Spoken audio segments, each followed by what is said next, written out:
Well, it is the battle of the scandals, and today's battlefield is Florida, as both Hillary Clinton and Donald Trump head to the Sunshine State. Hello, everybody. I'm Jenna Lee. And I'm John Scott. Florida, with its 29 electoral votes, is the biggest prize of all the battlegrounds.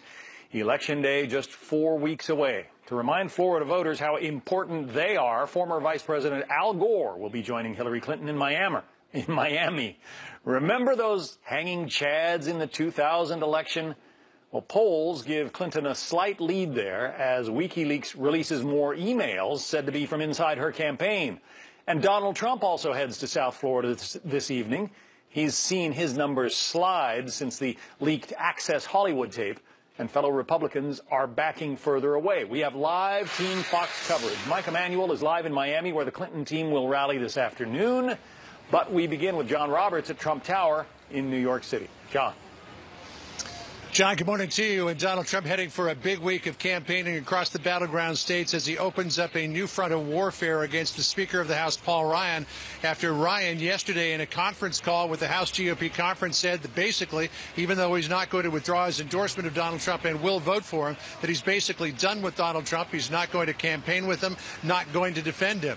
Donald Trump set off a set of Twitter tirades this morning against Ryan, saying, among other things, quote, "Our very weak and ineffective leader Paul Ryan had a bad conference call where his members went wild at his disloyalty." Another tweet, quote, "Despite winning the second debate in a landslide, every poll, it is hard to do well when Paul Ryan and others give zero support." At the same time, he's now battling some in the Republican leadership. He's going after Hillary Clinton harder than he ever has before. A couple of big events in Pennsylvania yesterday, one outside of Pittsburgh, another one in Wilkes-Barre, where he really drilled down again on what happened in the White House back in the 1990s, Bill Clinton and his infidelities, and what he says was Hillary Clinton going after the women who Bill Clinton had the affairs with. And now at a Fox News exclusive, a brand new television ad that is going up later on today, which takes some very unflattering video of Hillary Clinton and puts it all together in an ad labeled "Dangerous." Here's a look at that. And in another tweet just a few minutes ago, Donald Trump indicating that his campaign is going to go in a new direction, perhaps the way it was back in the early days of the primary campaign, tweeting out, quote, "It's so nice that the shackles have been taken off of me, and I can now fight for America the way I want to." I talked with a campaign insider to say, give me an interpretation of what that means. And I was told that basically Donald Trump feels like he is not bound to play the same sort of politically correct powder puff football that many in the Republican Party want him to play. So I would suggest, John, watch for Donald Trump to sort of go back in time a bit. Remember how he was early in the primary campaign, slashing and burning all the way along, taking out his opponents. That may be where that campaign is headed now in these final 29 days. John? So we should be prepared for an even uglier campaign over the next 4 weeks? I would say prepare for nuclear war. Duck and cover. Get out the newspapers. All right. I remember those drills from childhood. Thanks very much. John Roberts, Trump Tower. Thanks. And now to the other side. Hillary Clinton will be joined on the campaign trail today by Al Gore, the 2000 Democratic presidential nominee, appearing with her in the battleground state of Florida. The campaign hoping the former vice president will help Clinton with young voters concerned about climate change. Our senior political correspondent, Mike Emanuel, is live in Miami with more. Mike? Well, hi, Jenna. Yeah, Hillary Clinton just told a predominantly African-American radio station here in Miami that Florida is the key. If she wins the Sunshine State, based on her read of the electoral map, there is no way Donald Trump will win the White House. So Clinton will get some help from former Vice President Al Gore here in Miami. He is known for his climate change activism. He is also a reminder for Democrats about the risk of voting for a third-party candidate being the difference in an election, as Democrats believe it was for him in 2000. The Real Clear Politics average of recent Florida polls reveals a close race, with Clinton 45.1 to Trump 42.7 when you factor in third-party candidates Gary Johnson and Jill Stein. Last night, Clinton was on the road in Columbus, Ohio, another battleground. Her campaign says she drew the largest crowd so far for her, and Clinton took aim at her opponent, Trump. On the day that I was in the Situation Room watching the raid that brought Osama bin Laden to justice, he was hosting Celebrity Apprentice. So if he wants to talk about what we've been doing the last 30 years, bring it on. So here in Miami, we will have a Clinton-Gore reunion with a different Clinton at the top of the Democratic ticket. Jenna? Mike, thank you. For more on all this, I'm joined by Carol Lee, the White House correspondent for the Wall Street Journal. Carol, Donald Trump was having some issues with female voters and independents prior to the arrival on the scene of that tape on Friday. The tape can't be helping. No, certainly not. And, you know, as you said, before this tape surfaced on Friday, women, independent voters were moving away from him. And the problem for Donald Trump with that is he can't win without women and independent voters. You know, he has shored up his base. His supporters are very loyal. They are not going anywhere. But in order to get the 270 needed electoral votes, he has to expand beyond that base, and he continues to lose those kinds of voters. And, you know, there was a poll that the Wall Street Journal and NBC did immediately after the tape, before the second debate over the weekend, and it showed that he lost folks. And, you know, it's just an early indication of what we might see going forward. And if he continues to lose women and lose independent voters, it's hard to see how he wins this election. All right, but let's talk about a potential path for victory for him in the Electoral College. Can he, based on the states that are still out there and still competitive, can he still eke out a win? He can. It's a very narrow path, particularly because Pennsylvania appears to be lost for him. You know, he would have to win Florida. He would have to win Ohio. He would have to win, Iowa or Nevada, and he would also need to win New Hampshire, where he's not doing well either. Hillary Clinton is beating him, and in fact, Hillary Clinton is ahead in the polls in almost all of those states. So it's a really, really narrow path for him. He obviously is having another sort of circular firing squad battle with Paul Ryan and some of the other Republicans. He also tweeted out this morning, with the exception of cheating Bernie out of the nomination, the Democrats have always proven to be far more loyal to each other than the Republicans. He's, again, taking aim at his own party. Is that helping him with his voters? What does that do for him? Well, it certainly is helping. The people who are supporting him, they like this. They agree with him. Paul Ryan did that conference call yesterday, and he heard an earful from a number of Republican lawmakers who were saying this is not okay. And can you not back the the Republican nominee? It's going to hurt all of us. And you hear that echoed among Donald Trump supporters. But the problem, again, to go back to what we were talking about earlier, is that this is something that does not sit well necessarily with moderates or independent voters. For Donald Trump to be tweeting and in a Twitter war and fighting with the Speaker of the House, who's a member of his own party, at a time when there's just weeks to go before the election and people want to hear about his ideas, or he's not talking about Hillary Clinton, it doesn't seem like it's something that is going to help him, again, expand his voter base. He also said in that tweet that John Roberts had just now that he is, far and away the winner of the most recent debate. But a CNN ORC instant poll after the second debate found Hillary Clinton trounced him 57% to 34%. Is he looking at an alternate version of reality here, or did he just not see that poll? Well, I mean, it would be surprising if he said he lost the debate, right? He's obviously wants to claim that he won the debate. Those polls are a little bit tricky because they're not necessarily always an accurate reflection of how voters feel, a few days out. So I think we have yet to see. The question is whether people heard anything in the debate, those who were on the fence, that might move them toward him. And that's the question. That is all he needs to worry about if he wants to win this election in the next few weeks. And that's the key to winning any election. I mean, it's not, you don't win it with Republican voters or Democratic voters if you're the nominee of each party. You win it with independents. Right. And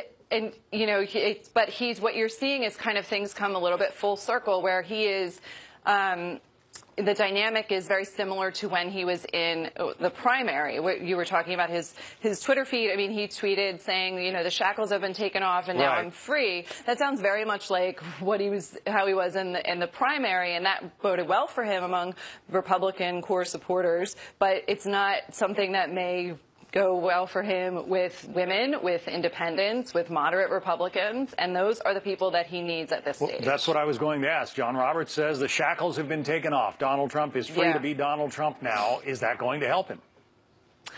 Well, you know, it helped him in the primary, but it's not clear that that will help him in the general election. If you just take, for instance, this tape, you know, what he said about this is locker room talk, which he's really doubling down on now. We heard him again say it yesterday. That's not something that may necessarily resonate with women voters, and they're very important. And, you know, not only that, but even before this tape surfaced, he was starting to lose white male voters to Hillary Clinton, which has been his stronghold. And so, you know, being Donald Trump and saying what he thinks worked for him in the primary. He clearly thinks that that might work for him in the general election. But he's also setting, you know, you'll notice in some of the things he said, he's also setting the stage for the blame game. He was saying that, you know, Paul Ryan's not supporting him and how that makes it hard. He might be limping over the finish line. So it's hard. Again, it's really a difficult path for Donald Trump in the next few weeks. And, you know, what remains to be seen whether he can whether his strategy that he used in the primary will be effective in the general election. Carol Lee is the Wall Street Journal White House correspondent. She'd be covering a President Trump if he gets there, or President Clinton if things stay the same. Right. All right. Thanks very much, Carol. Thank you.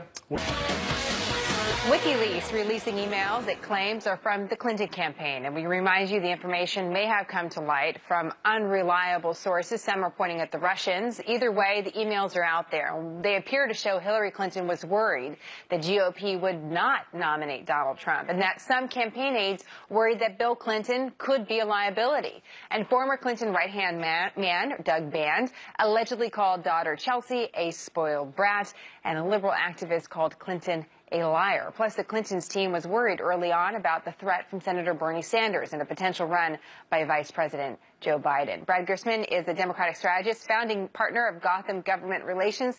Kevin McCullough is a syndicated radio host. Great to have you both as we enjoy your company so much. Just want to share this with you. We just got this from our Fox News research department about the electoral map.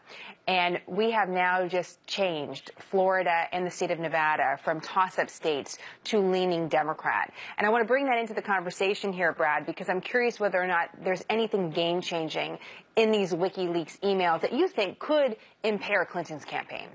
No, I think this falls into that bucket of just gossip, gossip, gossip. Nothing tangible, nothing hardcore, nothing condemning. Of course, nothing great for her, but that said, I don't think it's going to change the map.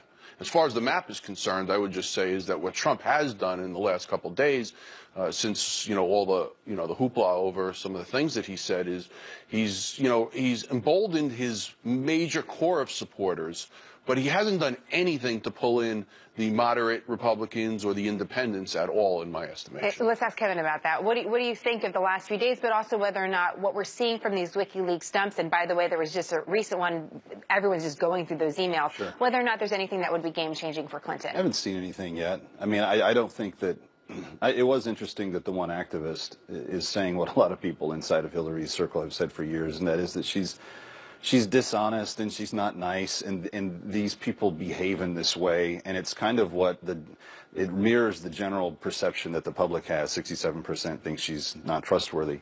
But in terms of the math and the map, I'm not sure that we're at the final stage even 4 weeks out. And why is that?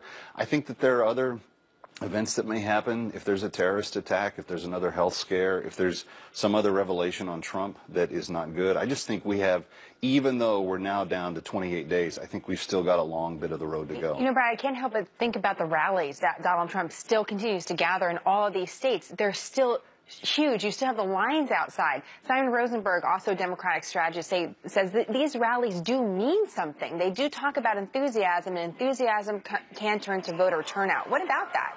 Well, again, I think it goes back to his supporters. There's a difference between Trump supporters and Republicans.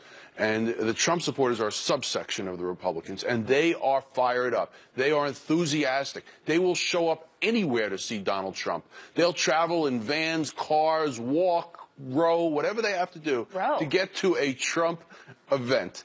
And that's very different. Now, regular Republicans, okay, let's call moderate Republicans, ones that, for instance, I could get along with, those individuals, they are scared, frightened, don't know what the next 28 days will be. Are they motivated enough to get out and vote for Hillary Clinton? Also for Democrats, are they nervous enough about Donald Trump that they're willing to disregard some of their concerns about Hillary Clinton, Kevin? I don't think that Clinton has overcome her enthusiasm gap yet. And I do think, I agree with Simon, I think that the rallies actually demonstrate something. She's having a hard time packing in rooms with 300 to 500 people sometimes. You know, they actually make the crowd look bigger by where they put the camera and stuff. He's still drawing tens and tens of thousands to these things. And I would disagree with Brad on this point. Karl Rove won 2 elections, one very close and one not as close, based on enthusiasm in pockets of where the electorate needed to be. And if Trump wins Nevada and Florida and Virginia and Ohio and maybe picks up Michigan or New Hampshire, he's going to win the election. Well, of course, the electoral map changes at times, and we just saw that change right now, that these states are leaning somewhat in the Democratic way, but we do have several weeks, and I think it's worth pointing out that timeline as well. The Associated Press, after the video leak, after the debate, went to swing states and spoke specifically to undecided women voters. And here's what some of them had to say to the Associated Press. Many Republicans and independents said they already weren't going to support Trump, but weren't convinced to vote for Hillary Clinton. Some said they wouldn't vote at all or would choose Libertarian candidate Gary Johnson. Brad, does that make you nervous? Look, this is the reality. I mean, I'm not here to advocate for Hillary Clinton. I'm just here to try to, you ask questions, I give answers.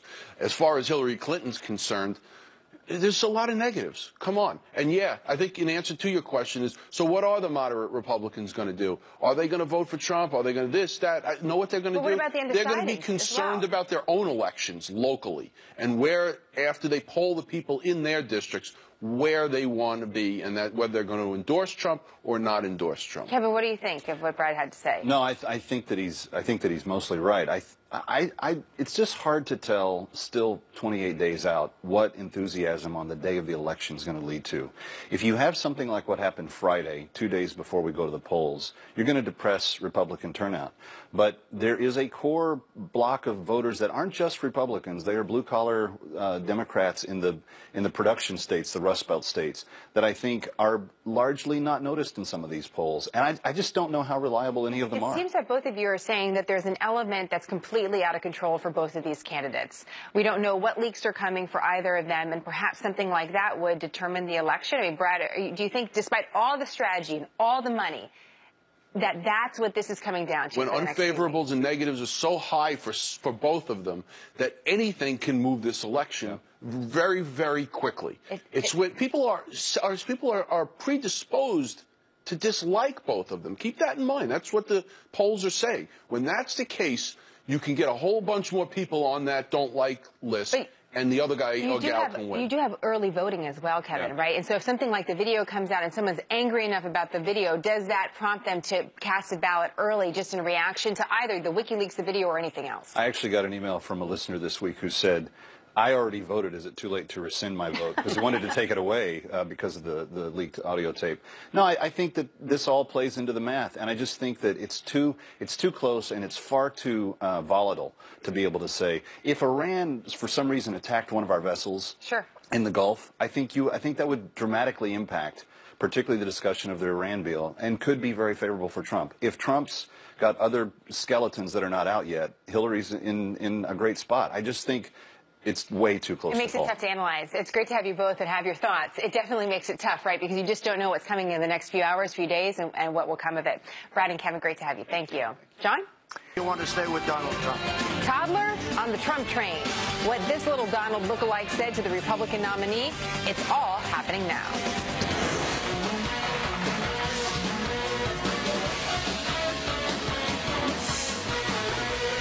But we begin with a growing rift in the Republican Party as more lawmakers grapple with whether to keep supporting Donald Trump. Welcome to the second hour of Happening Now, everybody. I'm Jenna Lee. And I'm John Scott. Donald Trump slamming the GOP leadership after Speaker of the House Paul Ryan distanced himself from the nominee over his vulgar comments about women. Those came out on Friday. Some Republicans worry the fallout could also impact the party's control of the Senate and even the House. Yesterday, Speaker Ryan said he was done defending Trump and will no longer campaign with him. Fox Business Network's Blake Berman has the latest from Washington. Blake? Hi there, John. Jenna, good afternoon to you. Donald Trump has lashed out on Twitter throughout the day at both Paul Ryan and what many view as the establishment wing of the Republican Party. His Twitter rant included the following warning to Republicans today, quoting here from Trump. Disloyal R's are far more difficult than crooked Hillary. They come at you from all sides. They don't know how to win. I will teach them, he says. Now, Trump also appeared to express some relief of not being beholden to party leaders, also writing on Twitter, quote, "It is so nice that the shackles have been taken off me, and I can now fight for America the way that I want to." Despite that dissatisfaction, Trump is playing along the party line this afternoon as he is set to hold 2 fundraisers in Texas from the donor class there. He also has a rally in Florida before his supporters later tonight. One person you will not see along Trump's side on the campaign trail is Ryan, the House Speaker. They are on as thin of ice as ever. Trump this morning tweeting out the following about Ryan, quote, "Our very weak and ineffective leader, Paul Ryan, had a bad conference call where his members went wild at his disloyalty." Now, I asked a Ryan spokesperson earlier today for a comment to these newest tweets that Trump had put out, and I was emailed the following, quote, "Paul Ryan is focusing the next month on defeating Democrats, and all Republicans running for office should probably do the same." John, Jenna should also mention, by the way, in just the last few minutes here, Trump was back on Twitter. He fired off a tweet in John McCain's direction, calling McCain, quote, "very foul-mouthed." That from Trump to McCain. I should mention, it is just 1 o'clock here on the East Coast. We got a long day ahead of us. Everybody seems to have forgotten Ronald Reagan's 11th commandment, do not criticize thy fellow Republican. Blake Berman. So. All right, Blake, thanks. Well, Donald Trump falling in the polls in the wake of the debates and several controversies, sticking with his message that the election is rigged against him and warning his supporters to watch out for fraud at voting locations. There's no way we're 3 down. Even the polls are crooked, I'm telling you. Look, we're in a rigged system, folks. We're in a rigged system. The only way we can unrig it is get to the polls. But we got to make sure they're honest polls. They can't fix the budget. Isn't it really sad that we don't have stronger leadership on both sides? But that'll change if we win on November 8th. Believe me, and it's going to change fast. Going to change fast. But why is it that the President of the United States, we've got no growth. You saw GNP, you saw that. GDP, you saw that, right? It's so bad. Like 1%. That means we're not growing. You know, if China goes down to 7 or 8%, it's like considered a national tragedy. Here we are hovering at nothing. Our jobs are gone. We have bad jobs. They have a phony employment rate. Bad jobs numbers last week. Did you see those bad jobs numbers? And that's the last jobs report before the election. I was shocked. I was so surprised that they let that happen. Because it's all rigged. Let's talk about his comments with Noelle Nakpour. She's a former Republican congressional candidate in Florida and a GOP strategist. Jessica Ehrlich is a former Democratic congressional candidate in Florida, also a Democratic strategist. So we've got the best of all possible worlds here. Noelle, he says this election is likely to be stolen. What evidence does he have? Well, you know, if you want to take a look back in history, you can look at, for an example, Philadelphia. In 2008, you remember when the new Black Panther movement, twirled around a nightstick to try to intimidate people that were in line to vote.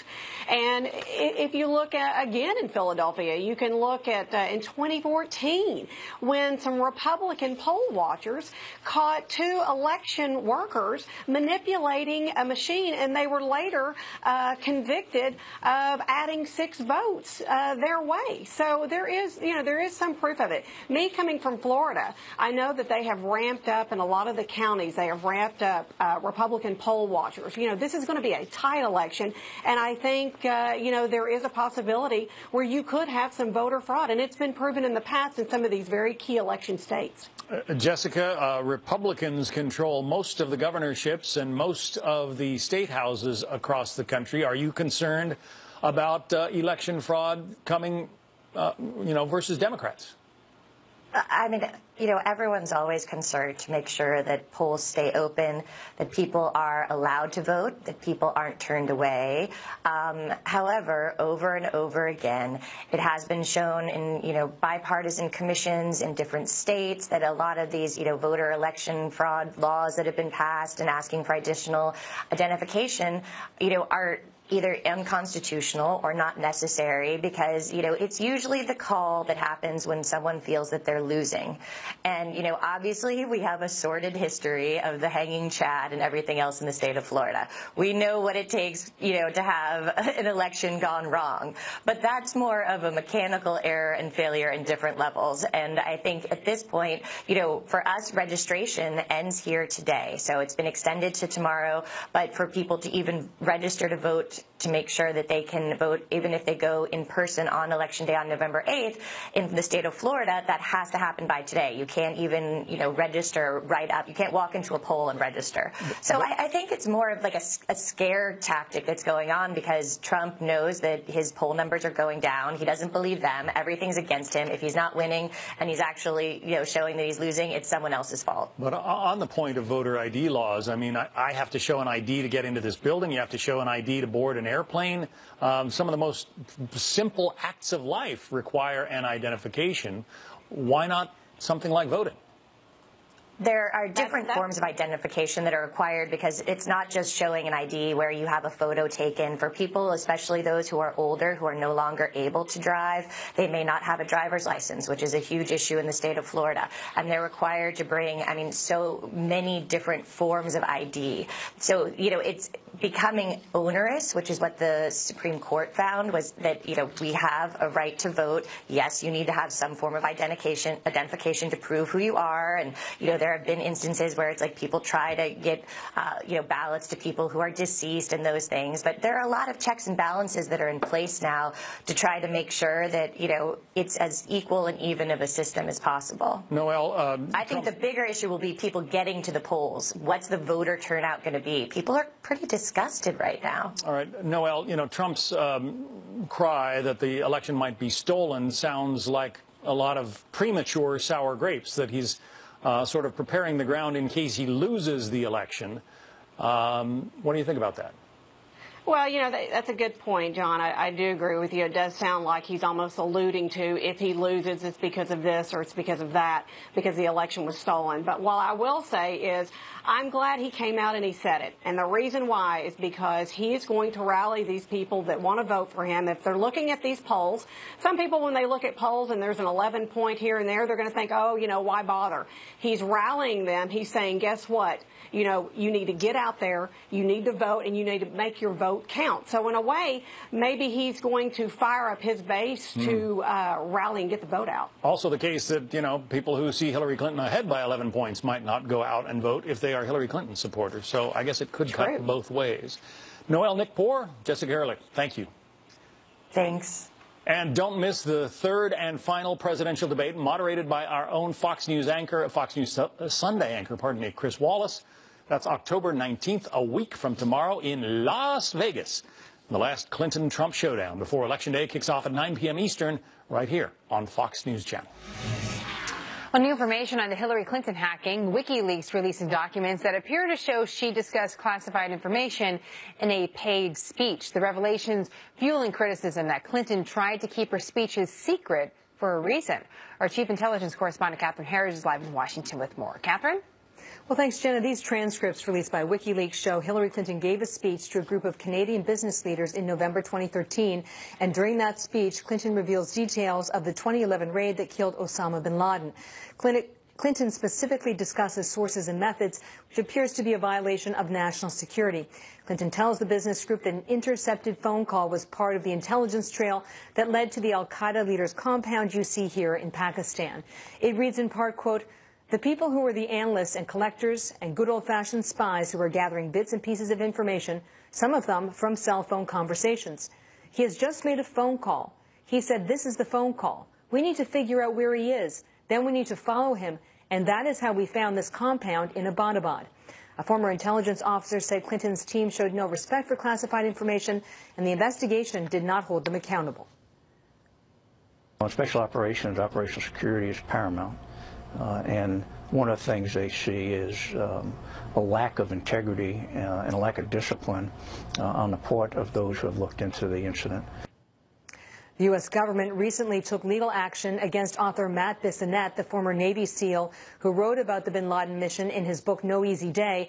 Bissonnette has now agreed to pay the government nearly $7 million from his profits in exchange for a criminal investigation into the unauthorized disclosure of classified information will be closed. Fox News asked the CIA whether any similar action is being considered in Clinton's case and whether she asked them in advance for approval to discuss a classified information for, pardon me, I'm having a brain cramp right there, in exchange for, a paid fee. So the bottom line is there seems to be a double standard in the Matt Bissonnette case and the Clinton case. Neither, from what we can see in our reporting, asked for permission in advance. They both did it for personal profit. Jenna. It's very interesting, the comparison of those two cases. Yeah. And we all feel the same way, Catherine, considering the news cycle, that there's moments where you just... It just needs a second to kick in. Okay. And then we're back, right? All right. Thank you for being so forgiving. Okay. Of course. See you next time. Donald Trump sharing the stage at a swing state rally with a much younger version of himself. So how did the Donald's mini-me handle the spotlight? We'll introduce you to a new campaign star. And new allegations Russia might be trying to tip the scales in Trump's favor by giving false information to Wikileaks. Can the U.S. government do anything to stop it? Also, we want to hear from you. Which battleground states do you think Trump will win? Our live chat is up and running. Go to foxnews.com/happeningnow to join the conversation.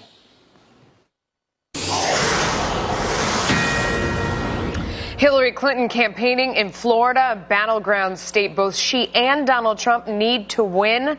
Hello, everyone. I'm Melissa Francis. Clinton going after millennials. She is set to appear at Miami-Dade College in Miami at 3 p.m. Eastern, and she will be joined by a familiar name, a throwback to the Bill Clinton era. It's Throwback Tuesday, apparently. Former Vice President Al Gore making his first campaign appearance. Today's stop for Clinton comes as she tries to build on recent momentum in the key swing state. Fox News editorial scorecard now rating Florida as lean Democrat instead of a pure toss-up. We're going to have more on that coming up later in the show. We have Fox team coverage. Carl Cameron is standing by. But let's begin with Jennifer Griffin, who is live in Miami. Jennifer, what is the thinking having Al Gore on the trail? Well, it certainly is a throwback to the 90s. We understand that Hillary Clinton will introduce Al Gore. He will then speak about one of his pet issues, of course, climate change, which is so important to millennials in this election. That's why they are having it here at Miami-Dade College, one of the largest colleges in the all-important state of Florida. Now, Gore is a virtual rock star on college campuses because of his 2005 documentary on global warming, An Inconvenient Truth. Second, the former vice president will make the point that a vote for a third-party candidate like Jill Stein or Gary Johnson could actually lead to an unintended consequence, as it did during the 2000 election. Many of these students don't know who Ralph Nader is, but Al Gore blamed that third-party candidate for costing him the presidency. The Florida, of course, Melissa, is a symbolic choice since Gore lost the election here by 537 points back in 2000, votes, excuse me, back in 2000. So they chose this for all the symbolic reasons in terms of third-party candidates and how they can affect the election. Melissa? Al Gore is a rock star. That's a challenge for me to picture, but I hear what you're saying. How did this warming come about between the Clintons and the Gores? Because they have quite a history of frosty relations over time. Well, they do. And Melissa, remember that Al Gore refused to endorse Hillary during the primary against Bernie Sanders. And he also was a no-show at the Democratic convention. He was a very late endorser of Hillary Clinton. That all indicates the level of frosty relations between Gore and the Clintons. Her campaign chairman, we're told, John Podesta, staged the intervention and arranged for this single campaign appearance today. With the rise of Donald Trump, the frostiness happiness in their relationship has melted faster than the polar ice cap. Before leaving New York, Hillary Clinton called into the radio show of Bishop Victor Curry, a Florida preacher with a very large African-American audience. Here's what she said. Florida is the key. If we win Florida, there's no way my opponent can win. That's why he's going to be in Florida today. He knows that. And despite all of the terrible things he has said and done, he is still trying to win this election. And we cannot be complacent. We cannot rest. Another fun fact today is the 41st anniversary of Bill and Hillary Clinton's wedding. It's their wedding anniversary. Bill Clinton is campaigning elsewhere in Florida. Back to you, Melissa. Whew, there's a lot in that. All right, thank you so much for that. Donald Trump fundraising in Texas and campaigning in Florida today, as we mentioned, after going on a Twitter tirade against Republicans pulling back support from him, including House Speaker Paul Ryan. Trump tweeting, quote, "Despite winning the second debate in a landslide, every poll, it is hard to do well when Paul Ryan and others give zero support." Chief political correspondent Carl Cameron is covering all the action live from Panama City Beach, Florida, where Mr. Trump will be later today. Carl, so is the GOP in an all-out war right now? Some factions of it sure are. Today's a very important day in Florida, not just because the Gores, the Clintons, and Donald Trump are all campaigning here, but in Florida today and a total of 13 states around the country, it's the last day to register to vote. Trump actually mentioned it by retweeting his son today for the first time. But if folks want to weigh in on this election in any of these 13 states, including Florida, today's the time to go down and get that done. And in terms of organization, that's an incredibly important part of what both campaigns need to do.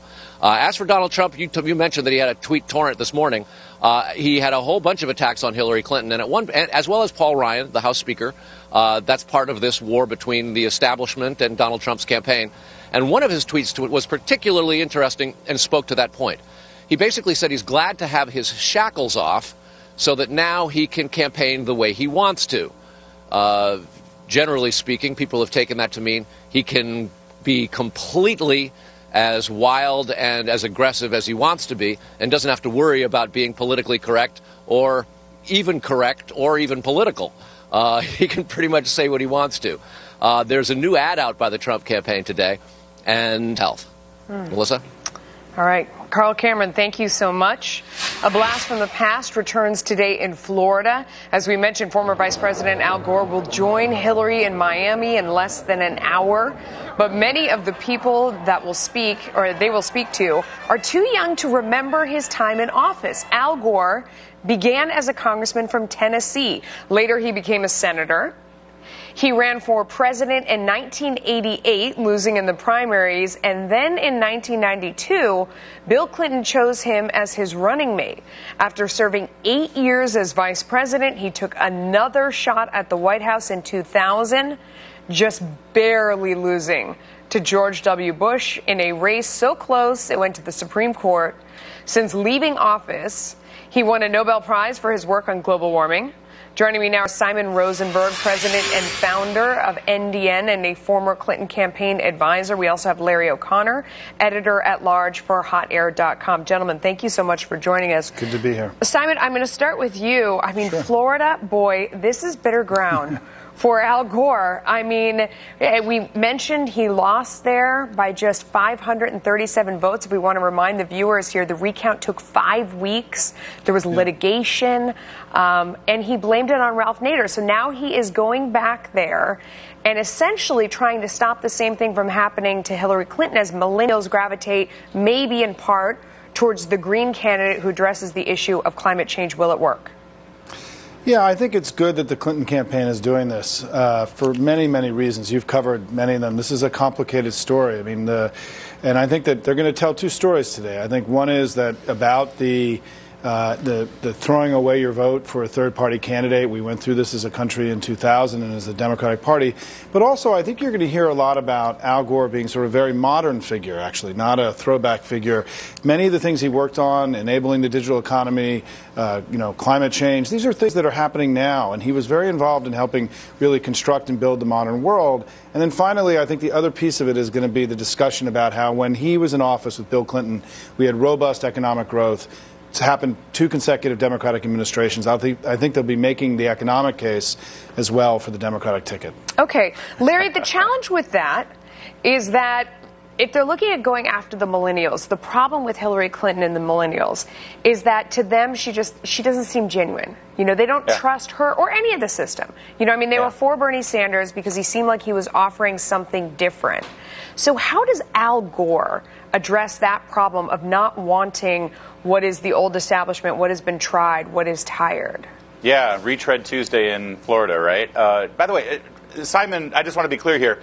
Enabling the digital economy, is that the 2016 version of inventing the internet? That's the first time I've heard that one about Al Gore's great achievements. Listen, this is, to me, this shows that they're not partying in Hillary headquarters the way we saw on Saturday Night Live this last Saturday. If they're really concerned about millennials going third party, that means they think this is going to be a close election. They think Florida is going to be close. I just find it a little distasteful, just a couple of days after Hurricane Matthew hit Florida, and I think the death toll in that state was 5, that we've got Al Gore down making the case, the false claim that global warming is the cause of hurricanes, considering we just had the longest drought of hurricanes. Isn't that a little politically gross to be going down there and making that case right after the hurricane hit the state? I don't like it. I don't think Floridians will like it. I mean, although that there are people out there who believe in that theory, right, Simon? I mean, there are people in southern Florida who feel like the reason why a lot of their beaches are disappearing and things are happening, and you're seeing this sort of dramatic weather. I'm talking specifically about hurricanes. Okay, Simon, go ahead. I'll let you address that. Hang on. I don't know that we're going to solve. I don't know that we're going to solve this debate on this show right now. But certainly, I think that I spend time in South Florida. I've worked in political campaigns down there. There is enormous concern about rising sea levels and climate change in South Florida. It is one of the most important issues in all of Florida politics. Larry's just wrong on this one, I think. Larry's often correct and smart and right, not on this one. I think this is a pressing issue for Florida voters. Let's move to the other side of the ballot for a moment. Arizona Senator John McCain says not only is he no longer endorsing Donald Trump, he's not even voting for either major candidate. Listen to this. When Mr. Trump attacks women and demeans the women in our nation and in our society, that is a point where I just have to part company. It's not pleasant for me to renounce the nominee of my party. He won the nomination fair and square. But I have daughters. I have friends. I have so many wonderful people on my staff. They cannot be degraded and demeaned in that fashion.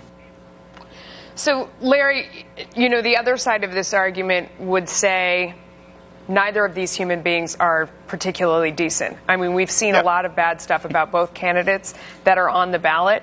You know, I'm sort of ashamed of both of them. At the end of the day, maybe you have to look to your issues and make a choice on that. If you care about the economy and growth, maybe that's one candidate. If you're very focused on the environment, maybe that's another candidate. What do you think of that argument? Yeah, I think that a lot of American people are looking at this election and saying they got to choose between two people that they don't really like.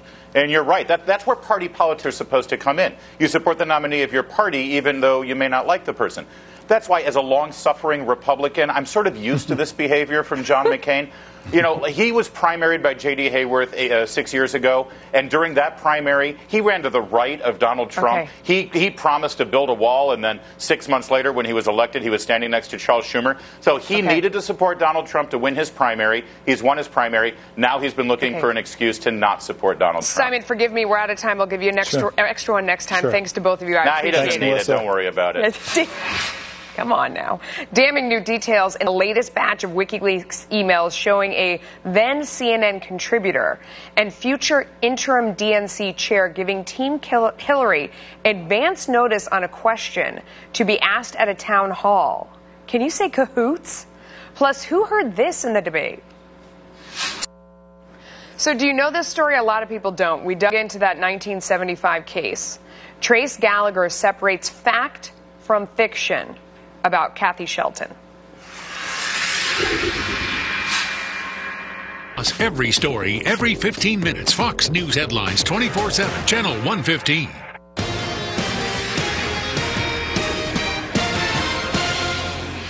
A bombshell and email dump number 3 from Wikileaks today showing interim DNC chairwoman Donna Brazile leaked a question to the Clinton campaign ahead of the CNN town hall back in March.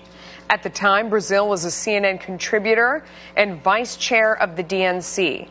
This is just one of several potentially damaging new revelations from the Clinton camp. Chief Intelligence Correspondent Catherine Herridge joins us live from Washington with more on this. What have we learned so far?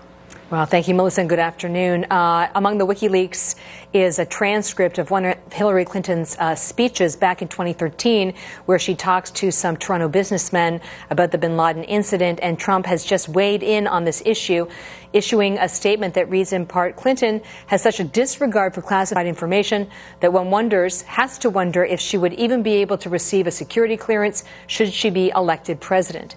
These transcripts released by WikiLeaks, as I mentioned, show Hillary Clinton did give this speech to a group of Canadian business leaders, and during that speech, Clinton revealed details about the 2011 raid that killed Osama bin Laden. Clinton specifically discusses sources and methods, including an intercepted phone call, which appears to be a national security violation. A former special operations professional told Fox News that incidents like this make it hard for the U.S. to lead by example. I feel, frankly, almost disingenuous in many cases talking to a foreign counterpart about how he and his organizations and how he and his government should start to conform to these kinds of principles. And he turns and looks at me and laughs and would say, well, what about the United States? Asked if Clinton had cleared the information with the CIA in advance. That's standard practice when a mission is discussed in public. The CIA office offered no comment on the information or the incident, Melissa. And what about the DNC leaks? Well, earlier leaks have revealed that there are what I would call preferred reporter lists, where the Clinton campaign has felt comfortable planting positive stories about their candidate. And now there's this new email that was released today strongly suggesting that the interim DNC chair, Donna Brazile, who is also a CNN commentator, may have shared a question in advance of the network's March town hall. The exchange was between Brazile and Clinton's campaign manager, Jen Palmieri, and it was focused on the issue of the death penalty. In the email, it's not framed as a question per se, but Brazile strongly hints that it might be an issue that would come up, and a transcript shows it did come up in the Clinton town hall. Asked about the email that was hacked by WikiLeaks, a CNN spokesman said, to be clear, they have never given a question in advance, which is technically true based on the email, but the email shows that it was hinted very strongly that she needed to be prepared for this question, Melissa. It's all in the wording in the end, isn't it? Amazing. All right, Catherine Herridge, fantastic as always. We appreciate your reporting. Hillary Clinton trying to shore up support in Florida as a new Fox News electoral scorecard shows some interesting changes here. Ed Henry breaks it down. That's coming up next.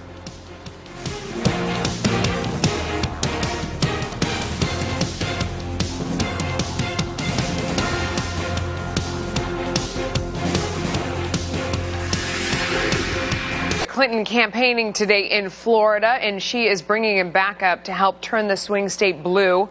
Former Vice President Al Gore appearing with her today in Miami. Florida will be the key to winning the White House, and of course Gore famously lost there just a few hundred votes in the 2000 presidential election. A brand new Fox News scorecard shows that state now leaning Democrat. Ed Henry is live in Washington. Ed, it's not just Florida. Clinton's seen a big movement in another battleground state as well, right? That's right. This is a big deal, Melissa. And there's a reason both Hillary Clinton and Donald Trump are in Florida today. Trump going back for more stops later this week. No Republican has won the White House without Florida since Calvin Coolidge. And so we are seeing the Sunshine State turn against Trump now, as is Nevada, site of the final debate next week. Look at this. You can see on our map, both were toss-up states. Now we are moving them into the lean Democrat column. Nevada with 6 electoral votes, 29 in Florida. Look at what that does to the big picture. We have Clinton closing in on locking up 307 electoral votes, Trump at 187, 44 still up for grabs, but those 44 that are up for grabs don't matter, essentially, if this pans out, because Clinton only needs 270 electoral votes to win. So if the election were held today, The good news for Trump is it's not being held today, Melissa. He's got a little more time. That's right. In 29 days, anything can happen, as we've seen in the last 29 days. But, Ed, you have new information suggesting that Trump has another problem brewing in Florida? It may not just be the Trump tapes that are moving some of these polls against him. The cumulative impact of his comments on minorities could also be a factor. We talked yesterday on the show about early voting. Well, the Clinton camp has just put out some new numbers. And look at Florida when it comes to new requests for early ballots. Just in the last week, as some of this has played out, requests from Democrats outnumbering Republicans 2-1, even though the GOP has traditionally done better in terms of vote by mail in Florida. Most telling, 1 in every 3 new ballot requests